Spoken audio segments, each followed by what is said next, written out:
नमस्कार दोस्तों, मैं डॉक्टर किशोर खिल्डियाल और आपके इस एस्ट्रो चैनल किशोर एस्ट्रोलॉजी में आप सभी का स्वागत करता हूं।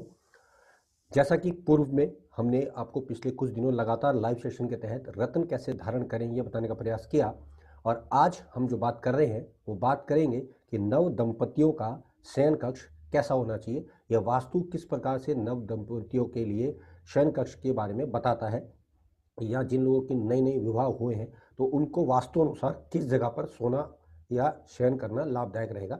ये मैं आपको अपनी इस पोस्ट में बताने का प्रयास कर रहा हूँ, क्योंकि हमारे कुछ पाठकों की लगातार डिमांड थी कि आप वास्तु से संबंधित कोई जानकारी नहीं दे रहे हैं।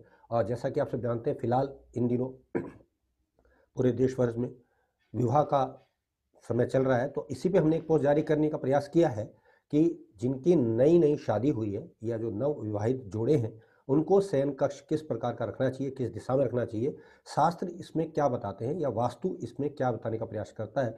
और यहाँ हम भारतीय परिप्रेक्ष्य की बात करेंगे बेसिकली, और भारतीय परिप्रेक्ष्य में माना जाता है कि जो लड़की है यानी जो कन्या पक्ष है वो विवाह के बाद पति के घर आ जाता है, यानी दूसरे स्थान में उसको रहना पड़ता है, स्थान परिवर्तन हो जाता है। वो एक अलग कंसर्न है कि वो परिवार वालों के साथ, सास ससुर के साथ रहना पसंद करेंगे या अलग इंडिपेंडेंट रहेंगे, वो एक अलग कंसर्न है। लेकिन हम यहाँ बात कर रहे हैं वास्तु से संबंधित दिशाओं की, जिसमें सोने से उनको बेटरमेंट मिलेगा या जिसमें वो शयन करेंगे तो उनका वैवाहिक जीवन हमेशा अच्छा रहेगा। तो इस पे ही आपको उचित जानकारी देने का प्रयास करता हूँ। तो यहाँ मैं आपको बता दूं कि स्त्री जातकों को बेसिकली जो होते हैं विवाह के समय वास्तुशास्त्र बहुत महत्वपूर्ण भूमिका निभाता है। ये कहा जाता है कि स्त्री को सूर्योदय से पहले उठकर दायां पैर पहले जमीन पर रखना चाहिए और कुछ कदम थोड़ा आगे चलकर पूर्व दिशा की ओर और फिर उत्तर दिशा की ओर चलना चाहिए, क्योंकि पूर्व दिशा जो है वो अच्छी सेहत और उत्तर दिशा जो है परिवार में धन संपत्ति के लिए बहुत शुभ मानी गई है। और जैसा कि मैंने कहा कि लड़की जो है अपना खानदान बदलकर दूसरे के परिवार में आ रही है, तो उसके पॉइंट ऑफ व्यू से ये चीजें रची गई हैं। अब बात करते हैं दिशा की, तो दिशा अनुसार वैवाहिक दंपति को किस प्रकार शयन कक्ष करना चाहिए या किस दिशा में सोना चाहिए, तो इसके विषय में जो जानकारी वास्तु के अनुसार दी जा रही है, यहाँ मैं आपको कुछ छोटे छोटे पॉइंट्स में बताने का प्रयास कर रहा हूँ।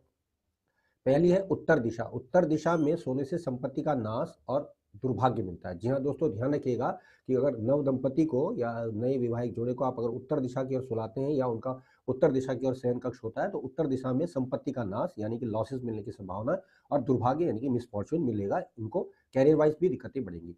दक्षिण दिशा में सोना शुभ माना गया। जी हाँ दोस्तों, ध्यान रखिएगा कि दक्षिण दिशा में शयन कक्ष को विशेष तौर से वैवाहिक दंपतियों के लिए अच्छा माना गया है। पश्चिम दिशा में सोने से आलसीपना तथा निद्रा का प्रकोप बढ़ता है, ये माना जाता है। ऐसी कुछ प्रॉब्लम्स देखने में आती है कि नवविवाहित जोड़ा वहां सोता है तो स्त्री जहाँ तक देर से उठेगी और आलसीपना रहेगा, नींद का प्रकोप ज्यादा रहेगा। पूर्व दिशा में सोने से यानी कि पूर्व दिशा की ओर अगर आप सोते हैं तो सर्दी, जुकाम तथा अन्य जल जनित बीमारियां होती हैं, जिससे स्त्री को विशेष तौर से संतान उत्पत्ति में बड़ी परेशानी होती है। खासतौर से मासिक धर्म रिलेटेड या इरेगुलर पीरियड से रिलेटेड प्रॉब्लम्स देखने में आती हैं। अब बात करेंगे उत्तर पूर्व में सोने से विकलांग संतान होने का भय रहता है, ऐसा शास्त्रों में मेंशन किया गया है। और आगे चले तो उत्तर पश्चिम दिशा की बात कर रहे हैं, तो नॉर्थ वेस्ट की बात कर रहे हैं, सोने से वात जनित रोग होते हैं यानी वायु का प्रकोप बढ़ सकता है। दक्षिण पूर्व में सोने से गर्मी का प्रकोप बढ़ सकता है तथा दक्षिण पश्चिम में सोने से शुभता प्राप्त होती है। तो दक्षिण पूर्व की बात करें तो ये हो गया आपका साउथ ईस्ट। साउथ ईस्ट में सोएंगे तो गर्मी ज़्यादा बढ़ जाएगी, और क्योंकि नया नया वैवाहिक जीवन है तो गर्मी बढ़ने से दुष्प्रभाव मिलेंगे। और दक्षिण पश्चिम की बात करें यानी कि साउथ वेस्ट में, यहाँ सोने को शुभता मानी गई है कि यहाँ अगर नव दंपति सोते हैं या शयन कर सकते हैं तो लाभ होगा। नव दंपति के लिए कहा गया है कि नव विवाहित जोड़े को हमेशा दक्षिण पश्चिम या उत्तर पश्चिम में अपना शयन कक्ष बनाना चाहिए, क्योंकि यही आपको दोनों दिशाएं अच्छी दिखाई दे रही है। अब ऐसे में जो है उन्हें भूलकर भी दक्षिण पूर्व में या उत्तर पूर्व में नहीं बनाना चाहिए, क्योंकि जैसा मैंने बताया कि विकलांग संतान हो सकती है, साथ ही साथ और दक्षिण पूर्व की बात करें तो गर्मी बढ़ सकती है। शयन कक्ष में शीशे का प्रयोग बिल्कुल नहीं करना चाहिए। यदि ड्रेसिंग टेबल हो, जो कि सामान्यतः देखने में आता है, उसको रात्रि के समय किसी कपड़े से ढक देना चाहिए। यहाँ मैं एक बात और भी बता दूं कि ऐसे में आपको बेडरूम में विशेष तौर से शयन कक्ष में टीवी इत्यादि भी नहीं रखना चाहिए। विवाहित स्त्री का उत्तर पूर्व में सोना उसे मुश्किल से संतान प्राप्त कराता है तथा विकलांग संतान देगा, क्योंकि यह दिशा वैवाहिक जीवन के लिए कदापि भी अच्छी शास्त्रों में नहीं दी गई है। यहाँ मैं स्पष्ट रूप से आपको बता दूं कि ये नव विवाहित लोगों के लिए ही स्पेशल हमने पोस्ट बनाई। उनके लिए हमने बताने का प्रयास किया कि किस दिशा में सोने से क्या क्या दुष्प्रभाव और क्या क्या अच्छे प्रभाव मिल सकते हैं। यहाँ एक बात और कंफर्म कर लीजिएगा कि जब भी आप बेडरूम बनाते हैं या सैंडविच बनाते हैं तो कुछ लोग बिल्कुल दीवार से उसको सटा देते हैं, ऐसा कदापि ना करें।